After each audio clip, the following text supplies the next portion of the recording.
Schengen countries, for those who don't know, it's pretty much mainland Europe, the continent of Europe.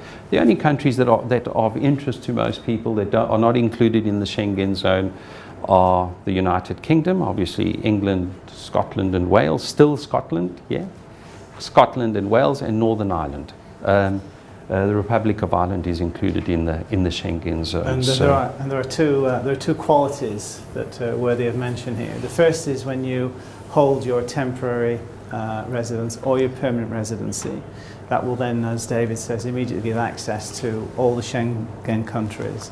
As a visitor, you can spend 90 days in each country, but literally on day 89, you can leave France, cross the border into Germany, stay a night in Germany, and then come back into France, and you can start your 90 days all over again. Yes. What doesn't the Schengen visa allow you to? It doesn't allow you to work in those countries. Okay, just as I see, they don't allow you to work in those countries. But what this program does allow, which differs from some other residence programs out there, is you are allowed to work in Portugal the day after you receive your temporary residence. So literally, when you get your card the following day, if you decided you'd like to set up a business or go and work for a company in Portugal, you have exactly the same rights as any Portuguese national has.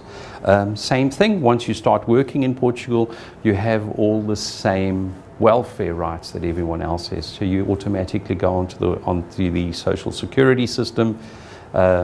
By default, your children are entitled to free state education, free medical, etc. And then once you become a Portuguese national, you then immediately have access to all the countries, including the UK, the non-Schengen country. Okay. And there you can live and work and access the education system and the health system just as though you were a national of that country. So just in practical terms, my daughter Deanna has obviously got Portuguese citizenship.